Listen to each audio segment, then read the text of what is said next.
And Christian did not have a job. Only income that I had coming in was YouTube. Yeah, I really struggle, especially with that situation, to be like, how do I forgive those people that, you know, when you live with somebody, you expect to at least feel comfortable. And I'm like, dang, these were people I was laying my head down in the same house as, but they didn't even have the consideration to not basically run my pockets dry. So that's one of the situations that I really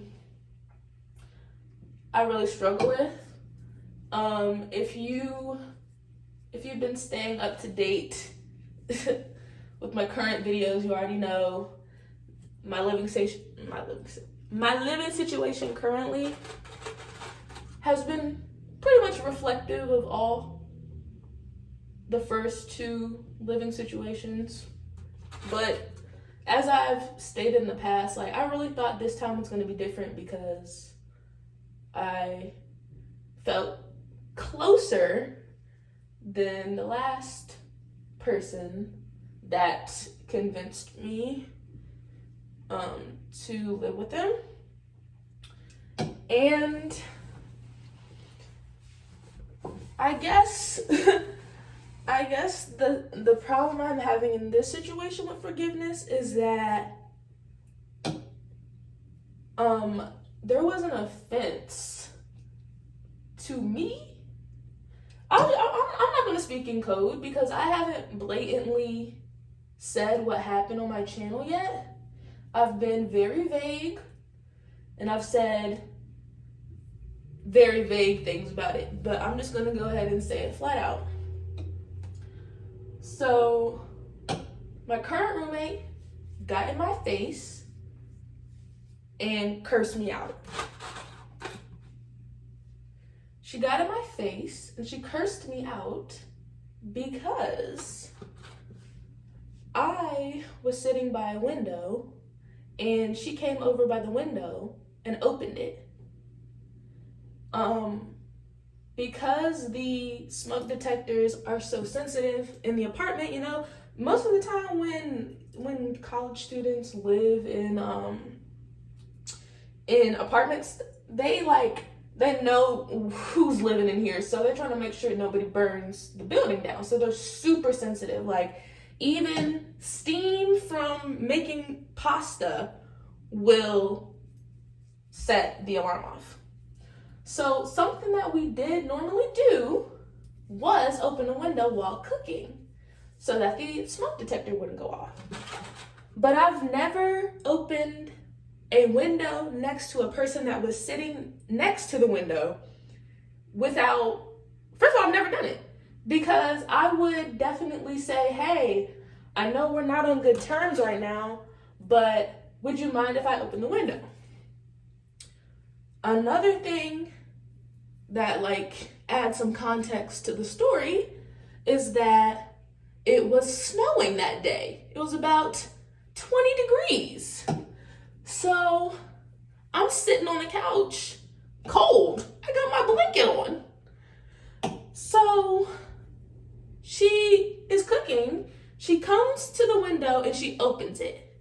And at first I was going to let it slide, but I said, you know what? I have been quiet for too long and I'm tired of this. So I said, you know what? You want to act like I'm not here? Well, I'm going to make my presence known. So I opened that window right back up. And you might say, Christian, why didn't you just leave? Why didn't you just go to your room? No, because I am in the living room and I'm not going to be inconvenienced by your rudeness or inconsideration and tell myself I need to isolate in my room because you were rude. So what did I do? Like I said, I opened the window back up. So that's when she comes over and she's like, you see that I'm cooking and you need to open the window. She was like, I don't have time for your childish games. So it was just a back and forth of opening and closing the window. And at this point, it's more than the window. Like, the symbolism, it's not about the window anymore. It's about the fact that you're upset with me because I'm done being a doormat. And I guess, I've talked about this before. People just get so comfortable with you going with the flow, not saying anything, that the moment that you speak up for yourself, it's a problem. And so this whole time, I'm not saying anything. Like, I just keep closing the window. So eventually she gets in my face, which was a very, very uncomfortable space. Way too close. She got way too close to my face. And she starts cursing me out, attacking my character, telling me that I should leave, telling me put my apartment on a sublet website and somebody else can get in, saying a whole bunch of things that I don't even want to get into because I could just go on and on, because she was cursing me out for about 10 to 15 minutes. And eventually, I did not say anything. This whole time that she's in my face cursing me out, I did not say anything. And this was around the time where I was big on meditation. And I think that this is the only reason that I was able to practice self-control and keep my mouth shut. But it is so traumatizing for someone that's in your face saying, I'm trying to be your friend. This is not how you advocate for yourself. If you want to play with the window, then this is not the time for you to be advocating. Like, this is me coming to you as someone who used to be your friend. This is not how you advocate for, like, you're sitting here saying, I thought of you as a friend in the past, and you're yelling and screaming at me, and you're cursing at me. How can you imagine how traumatizing it was for me to sit there and allow this person? Because that is something that I really admire about myself, is that nobody can ever say Christian got out of character with me and cursed me out.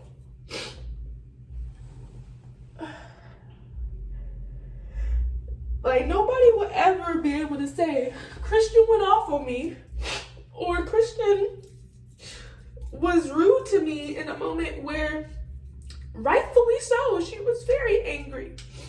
But I always will choose silence over getting out of my character, because I'm not going to give a person the privilege and the ability to say that I didn't have self-control in a certain situation, and so I regret my actions. I don't want anybody to be able to have that narrative about me. So some people will say, well, you were allowing her to mistreat you, you were allowing the disrespect. And I'm like, no. In that moment, I'm like, she must have some deep-rooted pain going on, and she needs to get that out. So I'm gonna just sit here and let her get it out. So I did not say anything. I shut my mouth, and she kept taunting me. Say something, Christian. I know you have something to say. And I really didn't have nothing. I never said anything. I'm like, girl, I have nothing to say to you. And even if I did, you're not in any state to receive what I have to say. So I kept my mouth shut. So after that, a couple of things went down, and it was kind of like, let's try to move past this. And a very, very hurtful thing that I think happened was that I started to have I would have one or two little small things that I had an issue with that I would bring up, and it was kind of dismissed and brushed off to the side. And for me, I always talking about how I hate being vulnerable. I hate telling people how I feel. I hate opening up to people. And so I had to work myself up to say, let me bring this up because it's bothering me. So when I do all of this encouraging of myself to bring things up that are bothering me, and then when I bring them up, it's like I'm complaining or I'm asking for too much. That's frustrating. Especially when the roles were reversed. I'm doing everything in my power to make you more comfortable if you don't like something. And so that happened a couple of times, even to the point where I was made out to be the crazy one in a situation where you could boldly see how I was being done wrong. And I'm like, okay, now there's no winning here. There's no winning here. So I finally decide I'm done emotionally investing in this relationship. I am putting I'm putting in the same amount of energy that I'm getting from it, which is nothing. My efforts to try to express the things that are making me upset, the things that are bothering me, are being dismissed. So I'm done. And the moment that I pull my energy back, it's, Christian, you're being difficult. Christian, you're not trying. Christian, you're being hard-headed, and you are making up issues when there are no issues.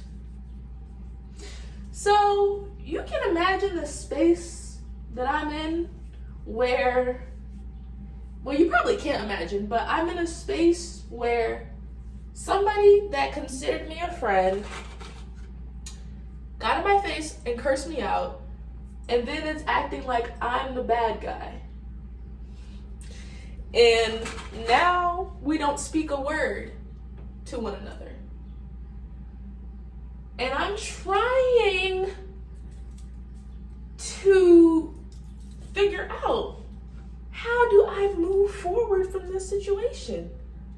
But these two situations are just some examples of the situations that I deal with, where I'm like, how do I even begin to forgive?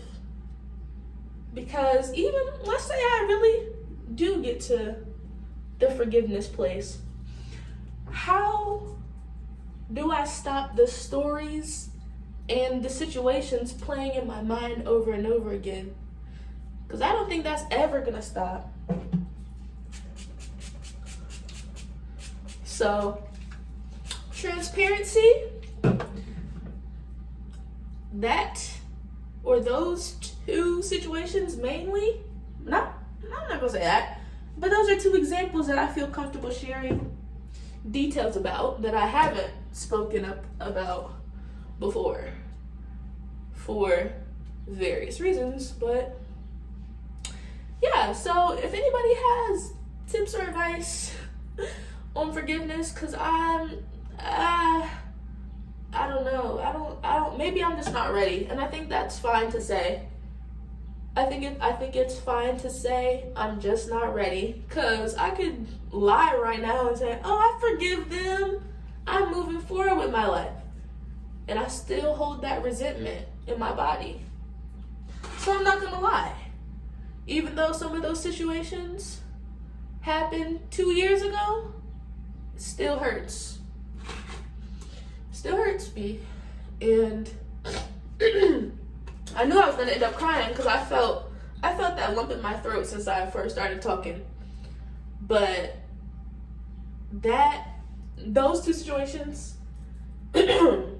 really showcased the, I don't want to say the ugliness, but the ugliness of some humans. And I don't think that the phrase, don't take things personal, is helping in this situation, because it's happening to me the person. So I don't know what to do, but I'm gonna finish retwisting my hair because I need some entertainment.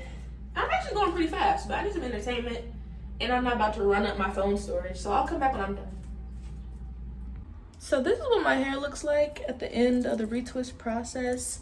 I know it looks crazy, but don't judge me. It's because I want my hair to be stretched. So using this many clips, it helps to weigh down the hair, therefore less shrinkage, therefore more length. I really don't like the state of how I'm looking right now, so I'm just gonna say this is the end of the video.